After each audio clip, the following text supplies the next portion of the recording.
بسم اللہ الرحمن الرحیم۔ صحیح بخاری حدیث نمبر 151۔ جب نبی کریم صلی اللہ علیہ وسلم قضائے حاجت کے لیے نکلتے، میں اور ایک لڑکا دونوں آپ صلی اللہ علیہ وسلم کے پیچھے جاتے تھے اور ہمارے ساتھ پانی کا ایک برتن ہوتا تھا۔ صحیح بخاری حدیث نمبر 152۔ رسول اللہ صلی اللہ علیہ وسلم بیت الخلاء میں جاتے تو میں اور ایک لڑکا پانی کا برتن اور نیزہ لے کر چلتے تھے۔ پانی سے آپ طہارت کرتے تھے۔ صحیح بخاری حدیث نمبر 153۔ رسول اللہ صلی اللہ علیہ وسلم نے فرمایا، جب تم میں سے کوئی پانی پیے تو برتن میں سانس نہ لے، اور جب بیت الخلاء میں جائے تو اپنی شرمگاہ کو داہنے ہاتھ سے نہ چھوئے اور نہ داہنے ہاتھ سے استنجا کرے۔ صحیح بخاری حدیث نمبر 154۔ آپ صلی اللہ علیہ وسلم نے فرمایا، جب تم میں سے کوئی پیشاب کرے تو اپنا عضو اپنے داہنے ہاتھ سے نہ پکڑے، نہ داہنے ہاتھ سے طہارت کرے، نہ پانی پیتے وقت برتن میں سانس لے۔ صحیح بخاری حدیث نمبر 155۔ رسول اللہ صلی اللہ علیہ وسلم ایک مرتبہ رفع حاجت کے لیے تشریف لے گئے۔ آپ صلی اللہ علیہ وسلم کی عادت مبارکہ تھی کہ آپ صلی اللہ علیہ وسلم چلتے وقت ادھر ادھر نہیں دیکھا کرتے تھے، تو میں بھی آپ صلی اللہ علیہ وسلم کے پیچھے پیچھے آپ صلی اللہ علیہ وسلم کے قریب پہنچ گیا۔ مجھے دیکھ کر آپ صلی اللہ علیہ وسلم نے فرمایا کہ مجھے پتھر ڈھونڈ دو تاکہ میں ان سے پاکی حاصل کروں، یا اسی جیسا کوئی لفظ فرمایا، اور فرمایا کہ ہڈی اور گوبر نہ لانا۔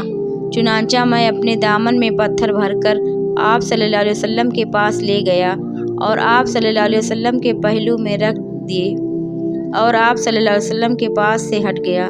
جب آپ صلی اللہ علیہ وسلم قضائے حاجت سے فارغ ہوئے تو آپ صلی اللہ علیہ وسلم نے پتھروں سے استنجا کیا۔ صحیح بخاری حدیث نمبر 156۔ نبی کریم صلی اللہ علیہ وسلم رفع حاجت کے لیے گئے تو آپ صلی اللہ علیہ وسلم نے مجھے فرمایا کہ میں 3 پتھر تلاش کر کے آپ صلی اللہ علیہ وسلم کے پاس لاؤں، لیکن مجھے 2 پتھر ملے، تیسرا ڈھونڈا مگر مل نہ سکا، تو میں نے خشک گوبر اٹھا لیا، اس کو لے کر آپ صلی اللہ علیہ وسلم کے پاس آ گیا۔ آپ صلی اللہ علیہ وسلم نے پتھر تو لے لیے مگر گوبر پھینک دیا اور فرمایا، یہ خود ناپاک ہے۔ صحیح بخاری حدیث نمبر 157۔ رسول اللہ صلی اللہ علیہ وسلم نے وضو میں ہر عضو کو ایک ایک مرتبہ دھویا۔ صحیح بخاری حدیث نمبر 158۔ نبی کریم صلی اللہ علیہ وسلم نے وضو میں اعضاء کو 2 بار دھویا۔ صحیح بخاری حدیث نمبر 159۔ عثمان بن عفان رضی اللہ عنہ نے پانی کا برتن مانگا اور لے کر پہلے اپنی ہتھیلیوں پر 3 مرتبہ پانی ڈالا، پھر انہیں دھویا، اس کے بعد اپنا داہنا ہاتھ برتن میں ڈالا اور پانی لے کر کلی کی اور ناک صاف کی، پھر 3 بار اپنا چہرہ دھویا اور کوہنیوں تک 3 بار دونوں ہاتھ دھوئے، پھر اپنے سر کا مسح کیا، پھر پانی لے کر ٹخنوں تک 3 مرتبہ اپنے دونوں پاؤں دھوئے، پھر کہا کہ رسول اللہ صلی اللہ علیہ وسلم نے فرمایا ہے کہ جو شخص میری طرح ایسا وضو کرے، پھر 2 رکعت پڑھے، جس میں اپنے نفس سے کوئی بات نہ کرے، تو اس کے گزشتہ گناہ معاف کر دیے جاتے ہیں۔ صحیح بخاری حدیث نمبر 160۔ آپ صلی اللہ علیہ وسلم نے فرمایا کہ جب بھی کوئی شخص اچھی طرح وضو کرتا ہے اور خلوص کے ساتھ نماز پڑھتا ہے تو اس کے ایک نماز سے دوسری نماز کے پڑھنے تک کے گناہ معاف کر دیے جاتے ہیں۔ صحیح بخاری حدیث نمبر 161۔ آپ صلی اللہ علیہ وسلم نے فرمایا، جو شخص وضو کرے اسے چاہیے کہ ناک صاف کرے، اور جو پتھر سے استنجا کرے اسے چاہیے کہ طاق عدد یعنی 1 یا 3 یا 5 حصے کرے۔ صحیح بخاری حدیث نمبر 162۔ رسول اللہ صلی اللہ علیہ وسلم نے فرمایا کہ جب تم میں سے کوئی وضو کرے تو اسے چاہیے کہ اپنی ناک میں پانی دے، پھر اسے صاف کرے، اور جو شخص پتھروں سے استنجا کرے اسے چاہیے کہ جو بے جوڑ یعنی 1 یا 3 سے استنجا کرے، اور جب تم سے کوئی سو کر اٹھے تو وضو کے پانی میں اپنا ہاتھ ڈالنے سے پہلے اسے دھو لے، کیونکہ تم میں سے کوئی نہیں جانتا کہ رات کو اس کا ہاتھ کہاں رہا ہے۔ صحیح بخاری حدیث نمبر 163۔ ایک مرتبہ رسول اللہ صلی اللہ علیہ وسلم ایک سفر میں ہم سے پیچھے رہ گئے۔ پھر تھوڑی دیر بعد آپ صلی اللہ علیہ وسلم نے ہم کو پا لیا اور عصر کا وقت پہنچا تھا۔ ہم وضو کرنے لگے اور اچھی طرح پاؤں دھونے کے بجائے جلدی میں ہم پاؤں پر مسح کرنے لگے۔ آپ صلی اللہ علیہ وسلم نے فرمایا، ایڑیوں کے لیے آگ کا عذاب ہے، 2 مرتبہ یا 3 مرتبہ فرمایا۔ صحیح بخاری حدیث نمبر 164۔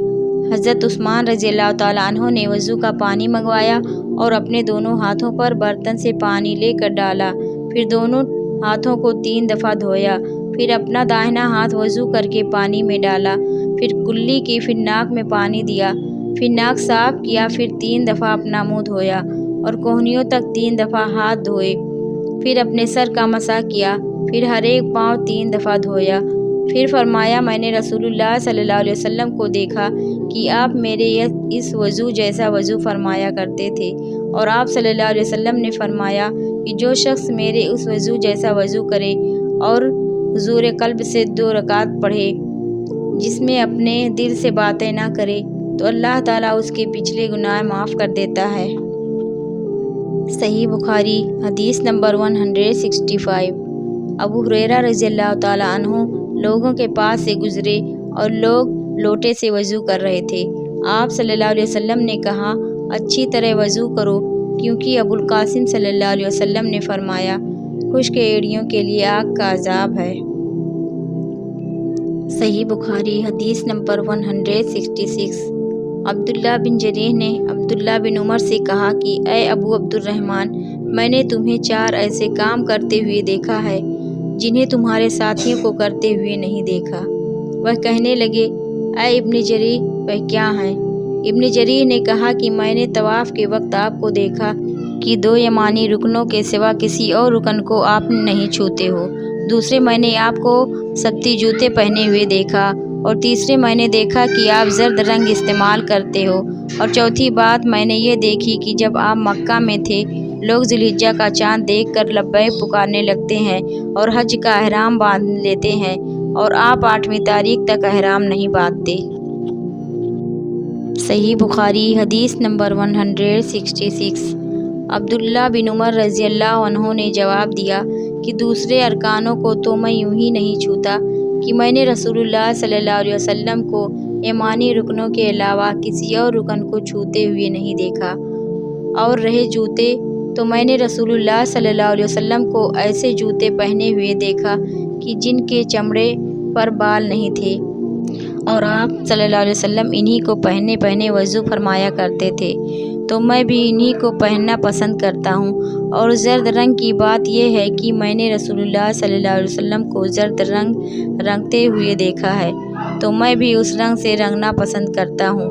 اور احرام باندھنے کا معاملہ یہ ہے کہ میں نے رسول اللہ صلی اللہ علیہ وسلم کو اس وقت تک احرام باندھتے ہوئے نہیں دیکھا جب تک آپ کی اونٹنی آپ کو لے کر نہ چل پڑتی۔